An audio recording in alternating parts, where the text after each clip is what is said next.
the 7th of January 2025, and it's cold here. I'm just sitting in the van while I'm going to move away, but I'll have a chance to download these videos. Trudeau is gone.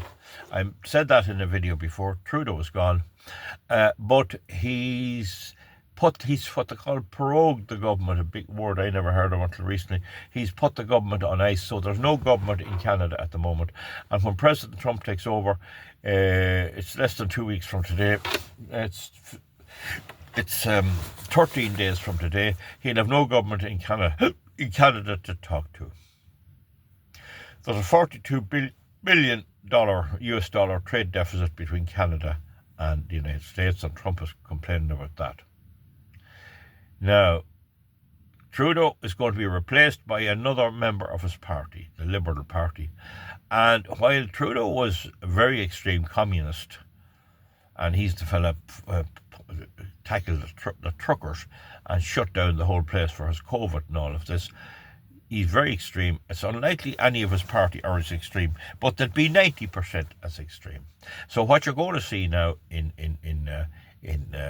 Canada, I think it's March, and there's no government in the meantime, you're going to see a continuation of Trudeau for the moment, and then you're going to see a new lad in from the Liberal Party, appointed by the party, and he's only likely to be marginally better than Trudeau. Whether he'll have learned that, I don't know. It's very hard to judge this. So there isn't much hope for this. Now, there is another party, a Conservative party there, and they're talking about abolishing the carbon tax. So you'll know straight away where they stand on how they handle the carbon tax.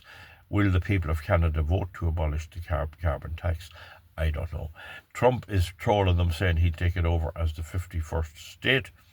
But remember, if he did, I don't think it'll happen, there'll be an electoral college in Canada, and they'll all vote for Kamala-type candidates, Kamala Harris, and for Democrats. Because funny enough, although it's the next British and French colony, Canada is extremely woke. The people are extremely socialist. They're every bit as socialist as China. That's a very strange thing. You'd think to be all unionist conservatives. Now, there is some in it, but there's not that many. The idea of this freedom that you have in America, and the Second Amendment and the First Amendment and the Fifth Amendment, doesn't apply there at all. So anyway, that's enough there now on Canada. In England, Elon Musk has come out condemning Keir Starmer. But just let me explain what's happened there. When I was in the Gardaí, before I retired, I had a few weeks that there wasn't much going on, and I was on a bit of a wind down, and I used to check the pulse system. Now, what's on the Garda pulse system is confidential. It would be a criminal offence for me to quote anything that was on that. That's private. But one of the things I could take from it was statistics. That's all right. And what I learned was that 1 in 4, 25% of all fatal traffic accidents in the previous year was people alone on motorbikes. People alone, mostly men on motorbikes, who lost control and ran into walls and all of that. That was a very high statistic for road deaths that year. I was amazed at that. And it just shows you, before that I didn't have time to check the lick of that. But anyway, the other thing I learned was, and I knew from my own experience, that about 23% of the crime investigations in the Guards were sexual assault, allegations by children that they were assaulted by parents or grandparents or something like that. I know there's a bit of a shine in here, folks. I don't think there's nothing I can do about it. But sexual assault, I'll just try and keep this like this. Sexual assault was a big thing, and they were extremely difficult. You had to interview everybody. It was all you had to be very politically correct. You had to interview children. You had to do all, and samples and everything. So it was a lot of work. It was a big part of even my time as the detective sergeant to throw this over to you to deal with these. Sometimes the police women wouldn't be good at investigating it. You'd think they would. Some of them would, but some of them wouldn't. And I'd end up investigating and trying to find out what happened. There wouldn't be that many of them would be prosecutions, but there would be an odd one would go to court. And generally the courts might give someone a bit of a penalty. But for serious sexual assault by we'll say teachers or religious people on boys or girls, they could get 6 years. There was penalties like that for 6 years. And there was some Gardaí themselves were found to be at this. Not many, it must be said. And there was many people, generally speaking, there was a lot of people got tied up in it. So the point I'm making is it was a big burden. Up till about 30 years ago, sex by a married couple was never rape. It could never be rape. They'd done away with that. So that allowed a greater scope for rape offences. The other thing was that there was just long ago, under the 1935 Criminal Justice Act, there was just a sexual assault on a young person. But then they upgraded it about 1990 and they made a sex with a young person rape. So you see, there wasn't as many rapes prior to that as after, because the definition of rape had been changed. I make no issue in that, just to bring you up to speed. Now, with the migration into Ireland, you're going to see a lot of that. There must be an awful lot of them, because people come from countries in Asia where there's no regards passed on sex crime at all. A woman or a man that's sexually assaulted really is on their own. The state wouldn't be bothered. But they come over here and they think it's the same. And in several cities in England, Rotherham was one, Rochdale was another, several places, there were grooming gangs whose job was to get young girls, they were mainly heterosexual, young girls groomed for what is rape. They'd be underage, so it was rape.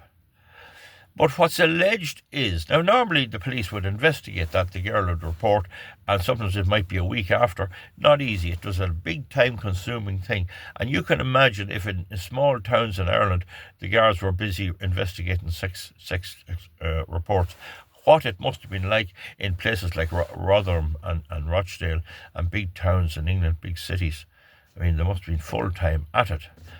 Did many police people join the police for that purpose? They probably thought they'd be driving patrol cars after bank robbers or something, but that's what they ended up doing. And these cases had to be prosecuted right through the courts, and it's extremely time-consuming.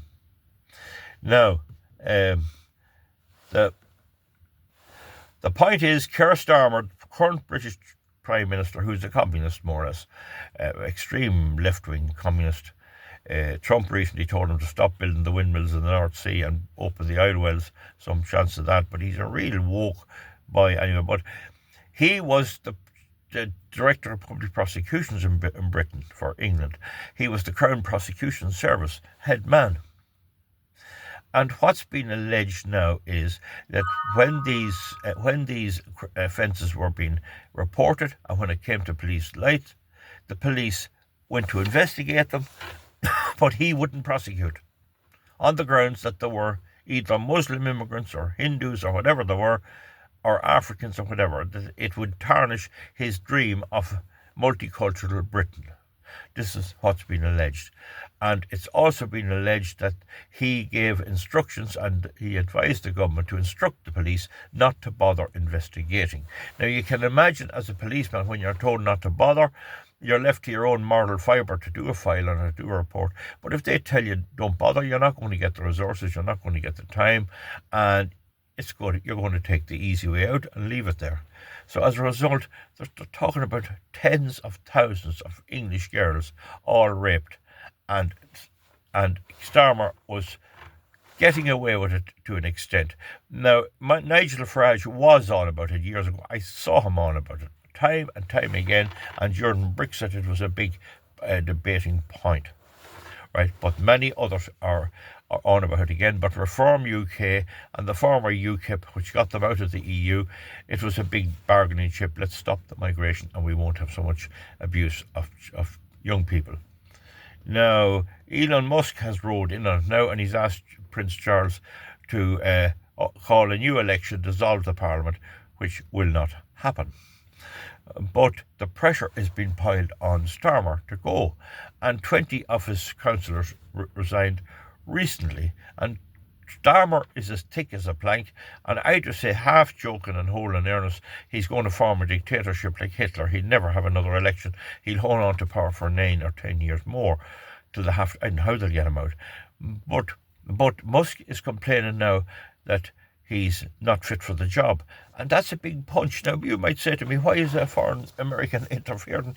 You see, Trump has the money, Musk has the money. And so he's having a bit of an impact. And he's coming down heavy on Starmer. Now, when you see the way Trudeau was got rid of, partly anyway, it's not beyond the bounds of possibility that Starmer will eventually be pushed out as well. But I don't know. I tend to think it's hard to get out of these fellas. It's a lot harder to get out of socialism than it is to get into it. But just to explain, it appears, although I didn't see it, that Nigel Farage criticised Tommy Robinson. Now, I haven't examined Tommy Robinson too much, and it seems that Tommy Robinson's in jail, and he believes he's right, and Farage didn't back him, right? And Musk is thick about that, and Musk has said Farage should be got out and put in a fella called Rupert Lowe, because he backs Tommy Robinson a bit better.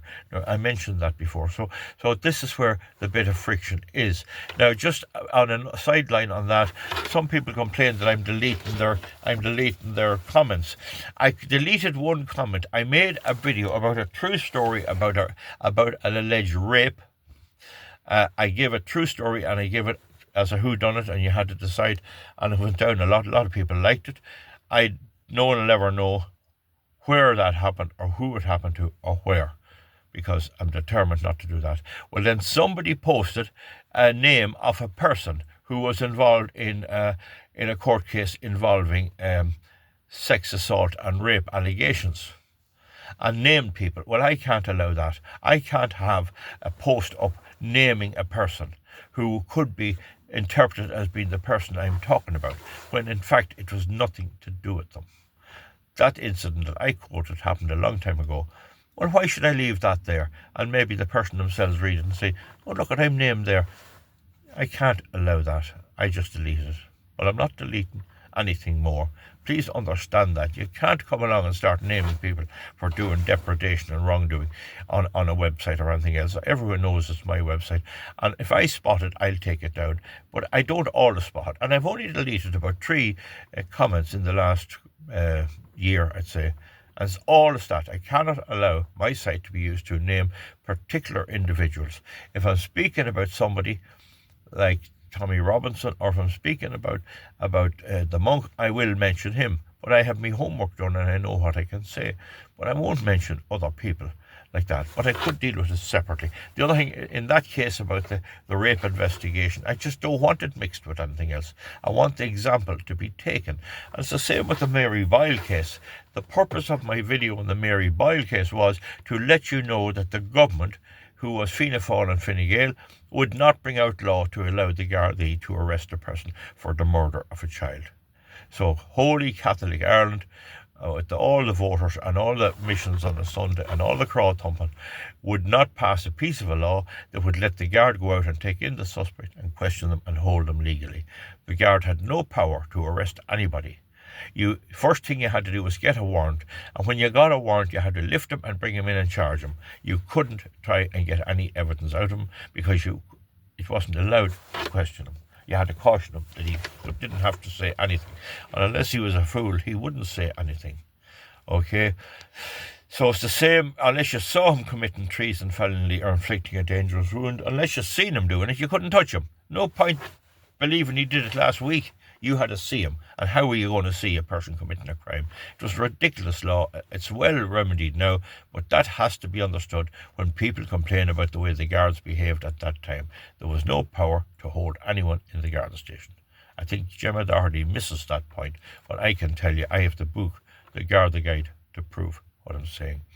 So, going back to the main theme, if it can be shown that there are files for Starmer as the Director of Public Prosecutions failed to prosecute people where there was very great evidence, it might come down on him a bit. But remember, the DPP has a lot of discretion. He can make a decision. I don't think I'll prosecute here. I don't think I'll prosecute there. And it's very hard to do much about that.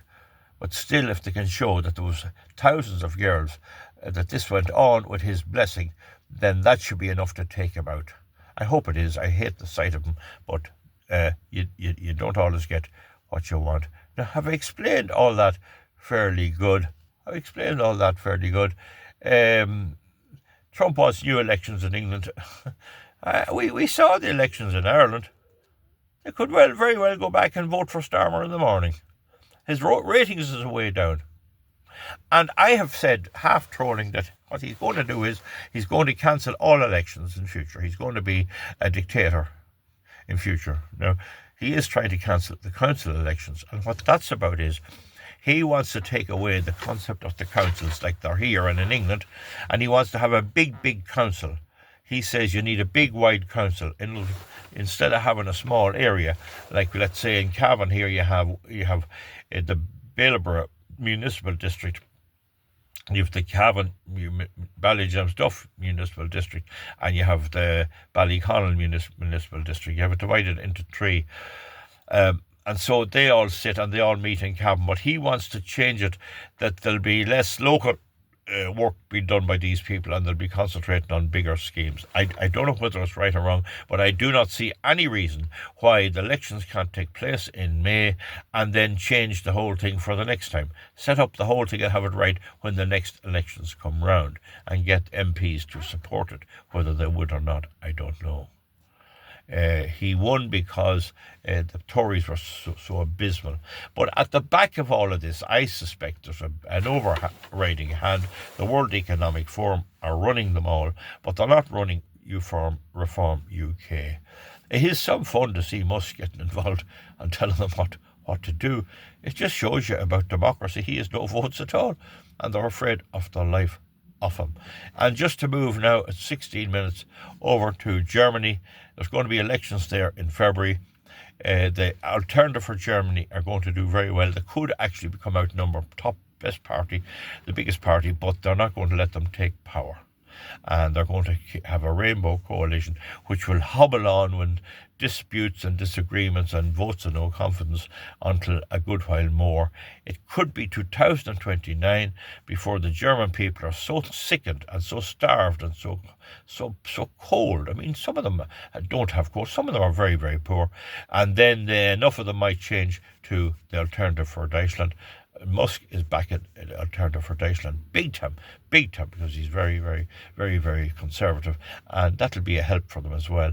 And I wish to God he'd contact me and we'd set up a counter, corruption crowd here, and a big team of solicitors and law the devil, because that hate speech bill could be challenged in the court there without any bother. You had the resources to do it. I wouldn't be long setting that up. So if Elon is listening to me, come on, get on to me here. Won't be long doing something about it. Okay, folks, there's people trying to get me on the phone. That's a bit of an update now. You've got a good bit of news for me there. It's the idea is because you can't get it off RTE or BBC, so you might as well get it from me.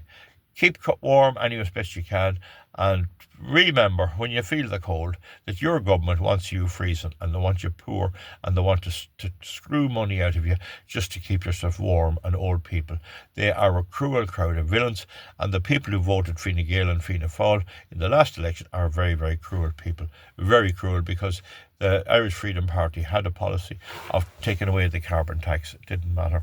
They didn't vote for them in any great numbers. This is what you have. The main thing is to know what's happening and identify it.